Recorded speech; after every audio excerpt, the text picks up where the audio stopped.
Hello cruisers, this is Rick Wade, the Texas Cruiser. I'm at my Strand studio today. This is a place I always hang out at while I'm on the Strand. It's called Tola's Bettah Market. You see the sign, and there's the bar area. Of course, one of my favorite drinks. I'll get a Red Stripe or any of the Caribbean beers or even Mexican beers. This is a good place to come to. Waiting to catch a ship, or when you come off ship, get a nice T-shirt from Galveston. They have these. I have a good collection of these old guys world T-shirts, which is what these are right here. And anyway, the beer's always cold, and they have wine, and they have juice machines here. They have a pina colada, mango daiquiri machine, even a margarita. But I like to get the pina colada, mango daiquiri mixed together. It's a good drink. my recommendation. Anyway, the Strand. It's a beautiful day on the Strand. This used to be the old Army surplus store from Colonel Bubby's years ago. Now we have Gracie's in there. Right over there is that red building behind the trees. That's the Stewart Title building. It has a lot of history in there. It has a lot of the old Spanish land grant books, abstract title books. I've been up there and seen the old maps, land maps and stuff. It's really interesting. Here you can see people. They just have a good time. This is always like this on the Strand. Rains, sleet, sunshine, occasionally snow. But the chocolate factory, Rocky Mountain Chocolate Factory, Admiralty. A little further down, you will have Yaga's Cafe. It's a good place to get something to eat. There's several other restaurants down here that are really good. You can rent these jalopies. Old golf cart converted to jalopies. Hubcap Grill's further down. They got great burgers there. Hubcap Grill. And also, you get the golf cart rentals down here. That's the mural for the Juneteenth. That's a lot of history, like I said, down here in Galveston. And that's the big mural. They depict the Galveston Island being the last place in the country to find out about the emancipation. So it's really historical. See the train museum down at the end of the street facing this way. You can see all kinds of old locomotives, train cars, and all that stuff down there. It's a beautiful place down here. Today we have Harmony of the Seas and the Carnival Dreams in today. So it's see a lot of cruisers come and go. One other thing is a good place to people watch. Also to dog watch. We see a lot of people who walk their pets down here. So it's a fun place. Like I said, we spend a lot of time down here just sitting around and enjoying the day. So anyway, I'll get some more videos of other stuff going on. This is also where we have our Mardi Gras, the Dickens on the Strand, and the motorcycle rally is held down here.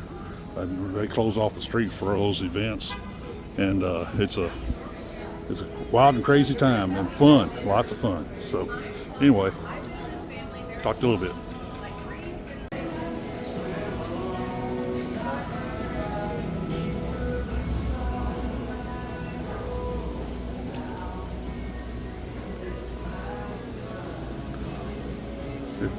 This is Tola's Bettah Market again.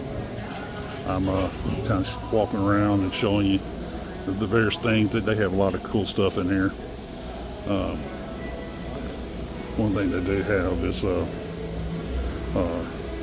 these Hawaiian shirts, Bamboo K, very much like Tommy Bahamas. And you got some nice hats here for men too. You see all the various shirts.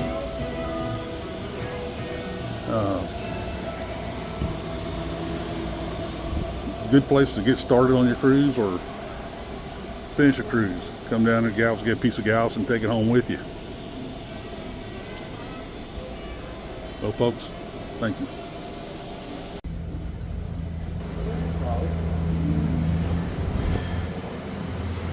Galveston has these awesome trolleys down here. They've been rebuilt since Hurricane Ike flooded the island, and they got a series of 4 of them, and they are in immaculate condition, brand new condition now. If you get a chance, come down here to Galveston Island and have a ride on them. They're the duck boat.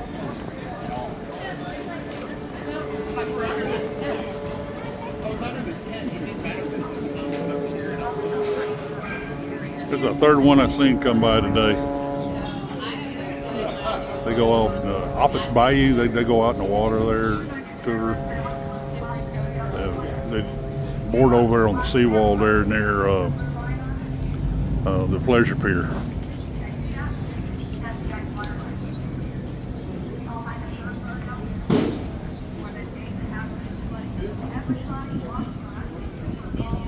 Cool. There's some local shops here on the Strand.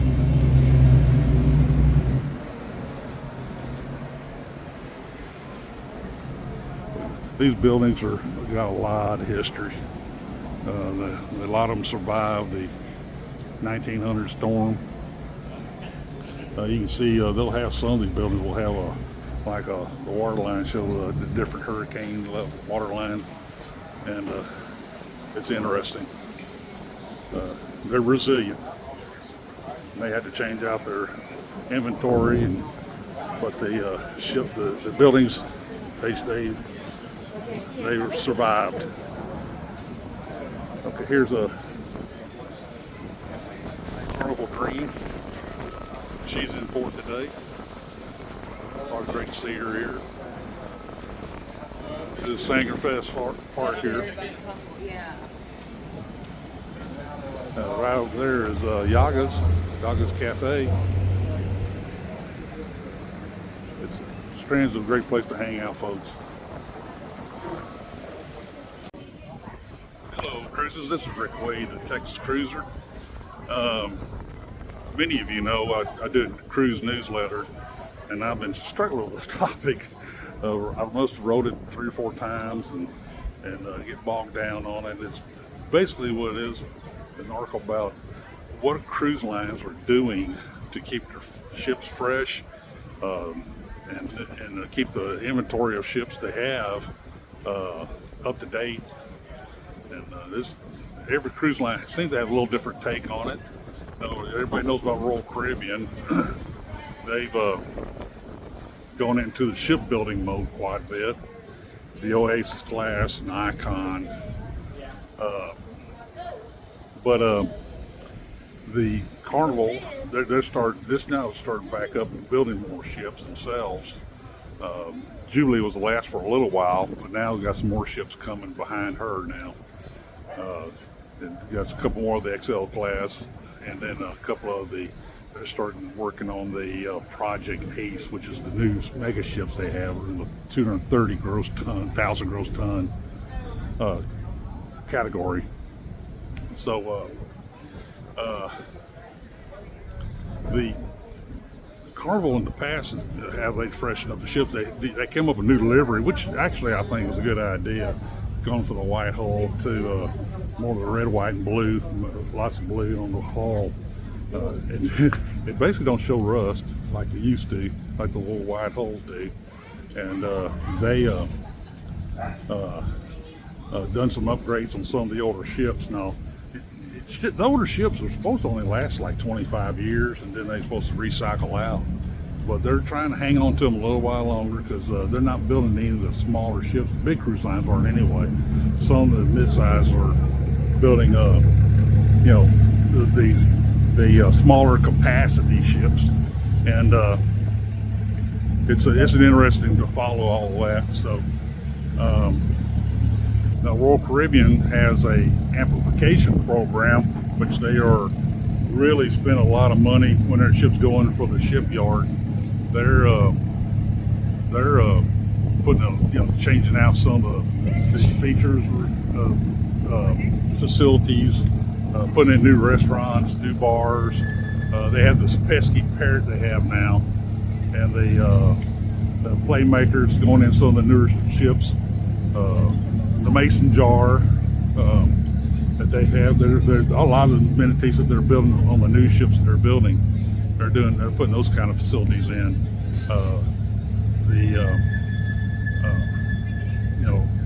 I hate to see the Sovereign class go away, but there's only one ship left there. All the others went to the shipyard, scrapyard. Majesty is still floating around out there, but she's off with another one of the second and third tier cruise line, but she hasn't started sailing yet. I don't know what they're going to do with her yet. They're going to do some work on her and put her in the med and something like that. I had my first cruise ship, Song of America.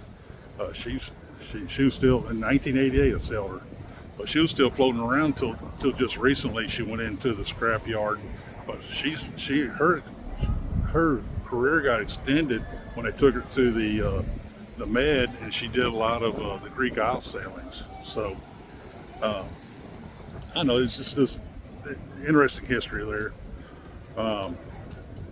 Some of the mid-tier, some of the high-end cruise lines are building some of the smaller ships. Royal Caribbean has a Discovery class they keep talking about that's going to be a mid-tier size ship, mid-size. So still hadn't heard any more about it. Just they're still on the books to get done. So we'll see what's going to be going on them and how big they really are going to be. So hadn't heard anything from Carnival that they're going to do. They're still, most of the fantasy class has been scrapped. They I don't know, just hadn't heard any more about what they're going to do about smaller ships. And a lot of people are kind of clamoring while your older cruisers and all that see some of the smaller ships come in to get built. So anyway, that's just is a food for thought and interesting. You know, the icons and the XLs and the new project Ace. They're all in the $2 billion range.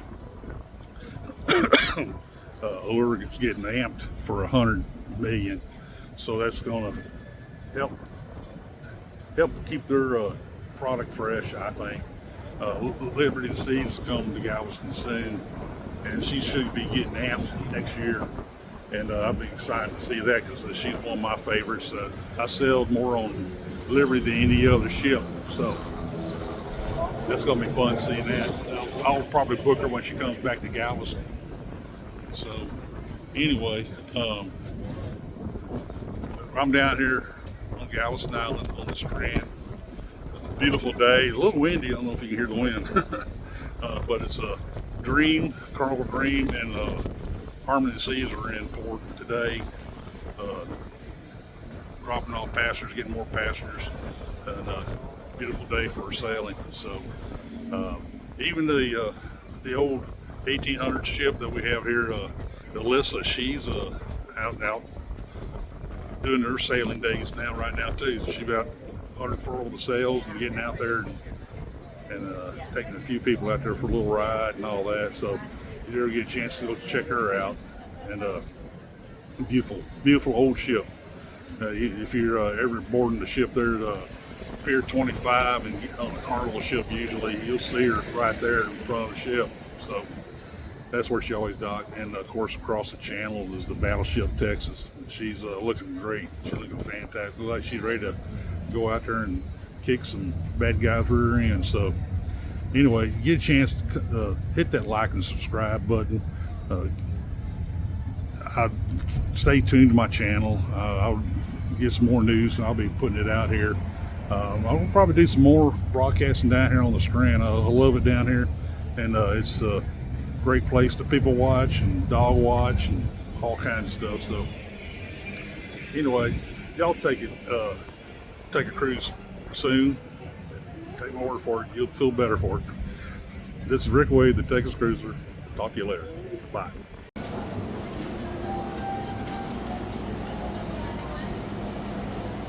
Wow, the sand boats and crumbles. It's had a couple of places. Everybody's up by 3. All back. Still 14. Right in the back.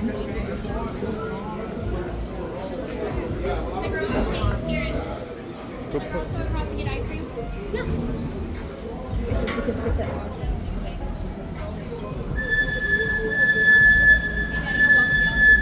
Here comes the trolley again. Here comes the trolley.